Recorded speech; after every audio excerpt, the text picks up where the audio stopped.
There's been a lot of rumblings on Twitter in the last couple of days. We're nearing the trade deadline. It's still a couple of months away, but we're progressing through the season, and we're kind of at the point. Well, contradiction, don't you think?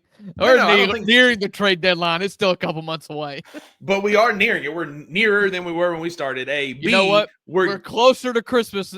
Closer to Thanksgiving than we were yesterday, too. Exactly. That's it. And we're nearing the trade deadline because the rumblings and rumors, if you would stop killing my cue up here, we're nearing the trade deadline, rumors really kicking up because over the last couple of days, there's been a lot of swirlings and rumblings around different teams involving our Memphis Grizzlies. Kind of the main one. He's been a hot topic since this summer for a lot of people. It's Cam Johnson. Cam Johnson continues to come up as a name that Brooklyn is shopping. They're going to want a heavy haul for him. But Memphis was named today as one of the teams that have called and kicked the tires about Cam Johnson. Thoughts on Cam Johnson? We'll get to more names after this, but does that surprise you? I guess we should start, or does that feel like its own brand?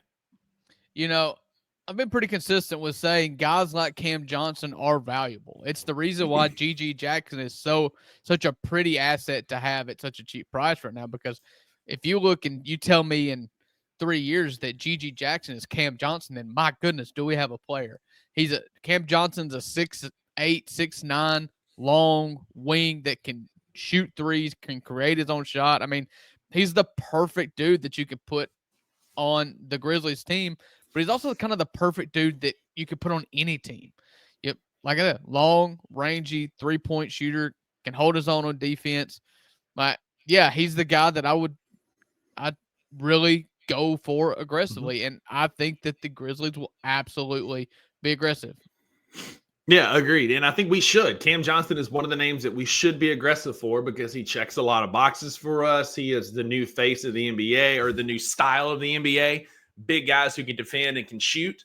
We've seen him just in the last couple of weeks going an absolute heater where he was like 8 of 10 from 3 and 6 of 9 and just continues to create shots. And I think he fits his offense well. Another name that interests me that I don't know that the Grizzlies would be interested in would be a CJ McCollum, because he is a spot-up shooter. He's a guy that you can drive and kick to, that you can count on to make threes, and will probably come significantly cheaper than Cam Johnson, though Kleiman has shown a propensity to making deals with teams consistently.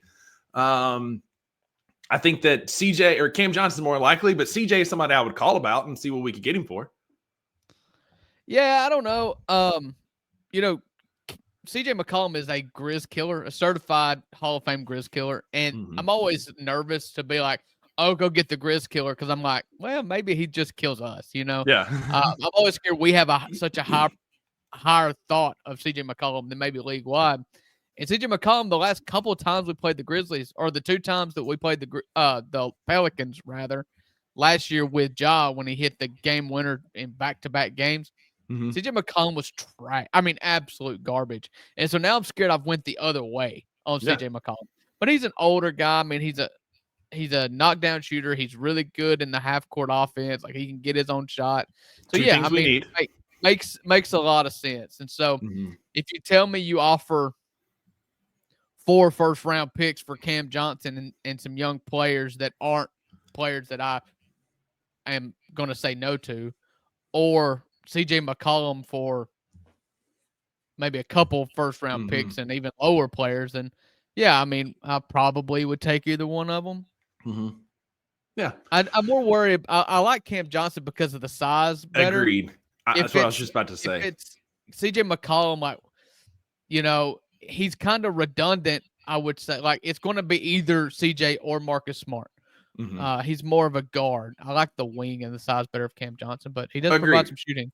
Agreed. And Cam Johnson provides shooting and size, which is something we definitely need. 2 names that have come up that I have absolutely no interest in are Brandon Ingram, which DG dispelled those rumors last week in our comments. Shout out to Daniel Griffin in the comments, and shout out all of y'all. If you're listening on Twitter, hop in on YouTube. The audio's fixed. The comments are popping off already. Come, harass us, spam us, ask questions, tell us where we're wrong, let us know.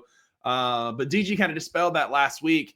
Another name that came up today that the Grizzlies are plus 1,600. It's like the 7th or 8th best odds to get is Jimmy Butler. And Jimmy Butler's he's a good basketball player. He can get you buckets. He can go on a heater, But there's also a lot of drama and a lot of other things that come with Jimmy Butler that I don't know that I'd be willing to put up with, particularly for the asking price that Miami's going to ask for him. Yeah, I'm kind of out on Jimmy. I love Jimmy Butler. Just to be frank, Jimmy, and man. 100%, I love Jimmy Butler. I love the tenacity he plays with. I love the grit that he plays with on both sides of the court. But the problem with Jimmy Butler is he doesn't really fit the timeline for our superstars. Like, if you don't win it all this year or next year, then Jimmy Butler is a negative player for you. Yeah. And I'm not really interested in that. And he's just kind of like, you've got to beat by the Jimmy Butler drum. You got to kind of walk along with at the pace Jimmy Butler walks. And I don't really like that for a team that's got a big three. Yep. Agreed. And I don't know that he is in the big four for us. I think Cam Johnson could be a part of a big four, but I don't think Jimmy Butler is. And I feel like a lot of what we're seeing on Grizz Twitter is clicks for engagement and for people to just go on the page. But like Jimmy Butler has no business even being remotely, or we have no interest being remotely interested in Jimmy Butler when you're going to end up getting a rental. And, even if he does end up in Dallas, Wayno said there's a worry about Jimmy Butler ending up in Dallas. It still doesn't bother me. I still think that doesn't move the needle for them. And then DG once again dispelling rumors. We're not in talks for Jimmy Butler, so everybody can calm down on the Twitter.com. Well, I'll be honest. Like I hesitate to say we cover the Grizzlies, but we are in the weeds with the Grizzlies every single day. Rusty and I mean, we feel like for many years now, we've kind of eat, sleep, and breathe the Grizzlies. And just for one reason or another, like Jimmy Butler just doesn't feel right. Like this just doesn't feel like a move that the front office would ever make. And other than just, I mean, you can keep on like saying things that you don't like about it, but ultimately it just doesn't feel right. It doesn't feel like a fit.